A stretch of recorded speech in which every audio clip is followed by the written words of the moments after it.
ఎందుకంటే నేనే స్వయంగా అసెంబ్లీలో నేనే చెప్పా, తప్పు చేస్తే నన్ను కూడా శిక్షించమని. అలాంటిది మీరు మా వాళ్ళు రక్షించమని నేను అడగట్ల, కానీ రాజ్యాంగం ఇచ్చిన విధుల్ని సంపూర్ణంగా పరిరక్షించమని నేను మనస్ఫూర్తిగా అడుగుతా ఉన్నా. అంటే ఇది ముఖ్యంగా మన పిఠాపురంకి సంబంధించి మీ అందరి దృష్టికి తీసుకొస్తా ఉన్నా. నేను మొన్నదాకా జిల్లాలు తిరుగుతాను, ప్రతి జిల్లా కేంద్రాలకు వెళ్తాను, మనకున్న 26 జిల్లాలకు వెళ్తాను అనుకున్నాను. నేను చాలా పెద్ద మనసుతో వచ్చాను, గొడ్డు చాకిరీ చేయడానికి వచ్చాను ఇక్కడికి. సో ముందు పిఠాపురంతో మొదలు పెట్టాలని అనుకున్నాను. అంటే నేను ముందు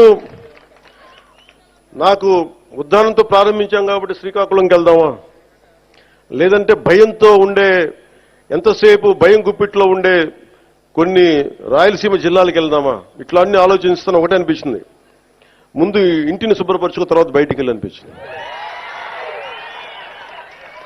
అందుకని నేను నాకున్న స్థలంలోనే ఇక్కడ నేను సిమెంట్ ఇళ్లలో కూడా నేను అక్కడ నాకు షెడ్లు వేసుకొని ఉంటానని చెప్పాను. ఇప్పుడు ఇందాక చెప్తున్నా పేషి అందరికీ, నేను కొన్న స్థలంలో షెడ్లు వేసుకొని 14 రోజులు ముందు అవసరమైతే ఎక్కువ ఇక్కడే ఉండి మన పిఠాపురం ఉన్న ప్రతి గ్రామానికి వెళ్ళి, మన 53, 54 గ్రామాలు ప్రతి మండలం నేను వచ్చి స్వయంగా నాకు ప్రతి ఒక్కరు తెలియాలి.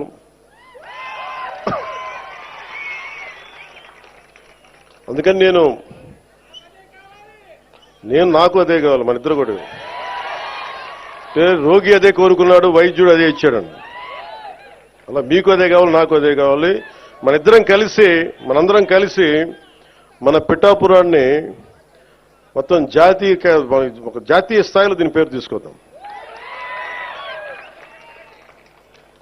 మనసు పెడితే ఏముండదు. మీరు ఇంత బలంగా నిలబడ్డారు. సో ఏంటి ఎత్తుకుతున్నారంటే ఫోన్లో, అలా కాదు. నాకు పిఠాపురం నుంచి చాలా కంప్లైంట్స్ వచ్చినాయి, అది చదువుదామని పెడతాను. అది అంటే కలెక్టర్ గారు ఇక్కడే ఉన్నారు, పోలీసు ఉన్నతాధికారులు ఇక్కడే ఉన్నారు కాబట్టి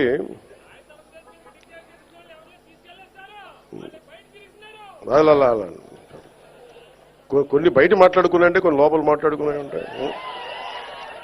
కొన్ని ఇంటి సమస్య ఇంట్లో ఇళ్లలోనే మాట్లాడుకుందాం. అంటే పిఠాపురం పట్టణంలో కొంత ఎస్పీ గారి దృష్టికి తీసుకొస్తా ఉన్నా, కొంత ఉదాసీనంగా ఉన్నారు మన పోలీస్ వ్యవస్థ అని చెప్తా ఉన్నారు. ఒకసారి మీరు చేయండి, ఎందుకంటే చిల్లర దొంగతనాలు పెరుగుతూ ఉన్నాయి. గంజాయికి అలవాటు పడ్డ కుర్రాళ్ళు 100-500 లాక్కొని పోతా ఉన్నారు. దొంగతనం చిన్నదే కావచ్చేమో కానీ ఊళ్ళల్లో నోటి మాట ద్వారా దొంగతనాలు పెరిగాయి అనేది మొదలైతే పవన్ కళ్యాణ్ వచ్చి దొంగతనాలు పెరిగినాయంటే చాలా దరిద్రంగా ఉంటుంది. దయచేసి చూసుకోండి. చెప్తా, ఇంకా చాలా లిస్ట్ ఉంది, చదవనే. పిఠాపురం పట్టణంలో రథాలపేట, ఇందిరానగర్, అగ్రహారం ప్రాంతాల్లో గంజాయి వాడకం పెరిగినది ఉంది. అవునమ్మా? అలాగే తున్నించి వచ్చేవాళ్ళు ఇక్కడ కుర్రోళ్ళకి గంజాయి సప్లయర్స్గా మారుస్తున్నారని ఇది ఉంది దృష్టి. అలాగే మొన్న ఎస్సీ బాయ్స్ హాస్టల్లోకి వెళ్ళి కొంతమంది పిల్లల్ని కొట్టి 10-25 రూపాయలు లాక్కొని హాస్టల్లో వాళ్ళని డబ్బులు తీసుకున్నారని చెప్పారు. అదే రోజు మళ్ళీ పోలీస్ కంప్లైంట్ చేస్తే పిల్లల్ని తిరిగి కొట్టారని ఉంది నా దృష్టికి. అలాగే ఈ నెల 2వ తేదీన దారి కాచి ఒక వ్యక్తిని కత్తితోటి బెదిరించి ఒక బంగారు గొలుసు జేబులో 500 లాక్కొని వెళ్ళిపోయారు. పిఠాపురం పట్టణంలో ఉన్న RRBHR ప్రభుత్వ జూనియర్ కాలేజ్ దగ్గర ఈవ్టీజింగ్ పెరిగిపోయింది. బైక్స్ మీద రౌండ్స్ కొడుతూ అమ్మాయిల్ని ఇబ్బంది పెడుతూ వేధిస్తున్నారు. ఈ విషయాన్ని ప్రిన్సిపల్ శ్రీ కేశవరావు గారు 3 నెలల క్రితమే పోలీస్ స్టేషన్కి వెళ్లి తమ కాలేజీ మొదలయ్యే సమయంలో పోలీసు ఉంచితే అమ్మాయిలకు భయం ఉండదని చెప్తా ఉన్నారు. ఈ కాలేజ్ దగ్గరే కాదు, పట్టణంలో ఉన్న ప్రైవేట్ కాలేజీల దగ్గర, బస్ స్టాండ్ దగ్గర ఈవ్టీజింగ్ పెరిగింది. రాత్రి వేళ రోడ్ల మీద బైక్ విన్యాసాలు చేసే వాళ్ళతో ప్రజలు ఇబ్బంది పడతా ఉన్నారు. ఇలాంటివన్నీ చాలా ఉన్నాయి. సెటిల్మెంట్లు పోలీస్ స్టేషన్లో కాకుండా, లాయర్స్ కాకుండా కొంచెం దయచేసి అందరూ మనస్ఫూర్తిగా దృష్టి పెట్టండి దీన్ని. అంటే ఎందుకు చెప్తున్నాను ఈ మాట అంటే, నేను తిరుపతి సంఘటన జరిగింది. అక్కడున్న పోలీస్ శాఖ గనక నిజంగా అక్కడున్న డిఎస్పీ గారు గనక సవ్యంగా బాధ్యత నిర్వర్తించుంటే, బాధ్యత అప్పచెప్పిన ఎస్పీగా ట్రాన్స్ఫర్ అయ్యేవాళ్ళు కాదు. నాకు ఇది చాలా బాధ కలిగించింది. అందుకని పిఠాపురంలో నేను ఎవరిని కూడా, మీరు అడగండి కలెక్టర్ గారిని కానీ ఎస్పీ గారిని కానీ, నేను ఎవరిని రికమెండ్ చేయలే. నేనేం చెప్పానంటే, నేను ఎవరిని వెండేట ప్రభుత్వం, మీరు గత ప్రభుత్వంలో మీరు పనిచేసి ఉండొచ్చు, నాకు తెలియదు, నేను అన్ని మర్చిపోతున్నా, గతం అంతా మర్చిపోతున్నా. ఇప్పుడు ఫ్రెష్గా ప్రారంభిద్దాం. నేను మిమ్మల్ని జడ్జ్ చేయను. నాకు ఇవ్వాల్సిందల్లా సుపరిపాలన ఇవ్వండి. తన్నా మనా అని భేదం లేకుండా అందరికీ సమాన న్యాయం చేయమని అంటే, అది జరగకపోతే మటుకు మళ్ళీ నాలాంటి వాడు వచ్చి రోడ్ల మీద తిరిగితే ఎవరికి నిద్రాహారాలు ఉండవు. అక్కడి దాకా తీసుకెళ్ళదు. ఎందుకంటే నేను ఒక రౌడీ మూకను ఎదుర్కోవడానికి, గుండాల మూకను ఎదుర్కోవడానికి నేను మొదటి తరం రాజకీయ నాయకుడిని. మొదటి తరం రాజకీయ నాయకుడిని. మా నాన్న ముఖ్యమంత్రి కాదు, మా నాన్న కానిస్టేబులే. నాకు 10 మంది తెలియదు. ఈ వేదిక పైన ఉన్న పెద్ద అధికారులు ఐఏఎస్లు అంటే నాకు భయం వేస్తుంది. నాకు పెద్దది, ఇంకా నేను చిన్న ఉద్యోగ కొడుకుని కదా. మా నాన్న ఏం చెప్పాడు, చిన్నప్పుడు వచ్చారు, దొరగారు వచ్చారు, ఇంట్లోంచి భోజనం పంపించాలని చెప్పాడు. మాకు ఐజీలు అంటే దొరగారు మా ఇళ్లలో. ఈ రోజుకి ఇన్ని కోట్లాది మంది నన్ను గుండెల్లో పెట్టుకున్నా, కేంద్ర స్థాయిలో నాకు పరిచయాలున్నా, నాకెప్పుడు అధికారులు పెద్దవాళ్లే. నాకు లోపల అంత గౌరవం ఉంటుంది నాకు.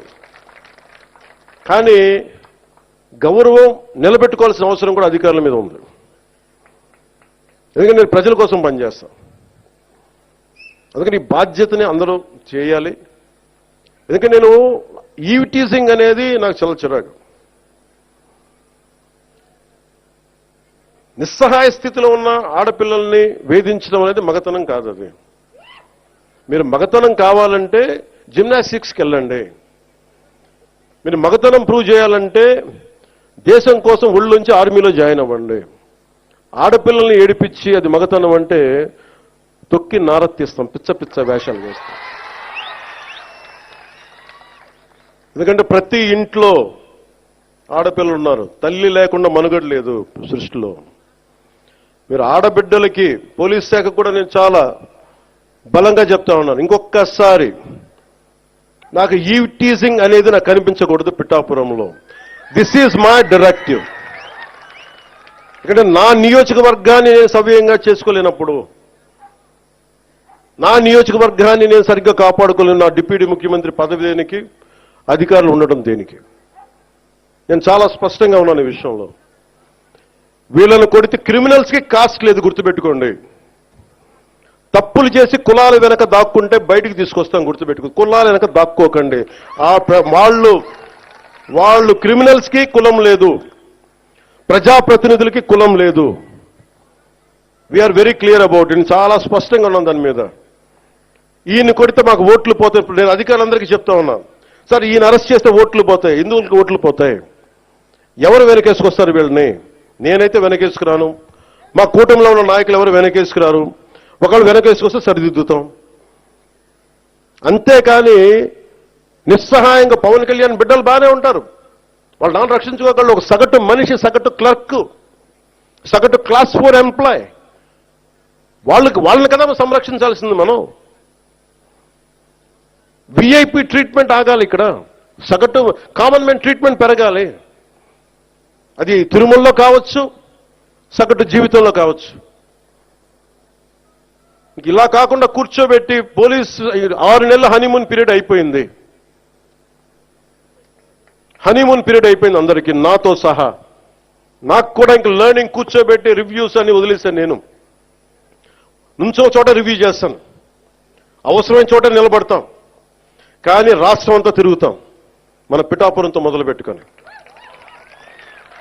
మీరు నన్ను నమ్మి గెలిపించారు. మీరు నన్ను నేను మీకు నిలబడతాను, గుర్తుపెట్టుకోండి. మీరు నాకు ప్రోగ్రెస్ ఇవ్వండి, నేను మళ్ళీ పని చేసే ఓట్లు అడుగుతాను. కానీ ఈ లోపల మటుకు నాకు మీరు జేజేలు కొట్టండి, ఆటోగ్రాఫ్లో నేను ఇవ్వకపోవచ్చేమో, కానీ మీకు పని అయితే ఉళ్ళు ఉంచి పనిచేస్తాను. మీరు మొత్తం 5 సంవత్సరాల పాలన అయిన తర్వాత ఇంకొకసారి ఇతనికి ఎమ్మెల్యేగా అవకాశం వచ్చింది ఇవ్వండి. లేదు నువ్వు మాకు నచ్చలేదు వదిలేయండి. మీరు నేను అంత నిక్కచ్చిగా ఉన్నాను, నాతోటి నేను అంత నిక్కచ్చిగా ఉన్నాను. అందుకని నేను చాలా స్పష్టంగా ఉన్నాను.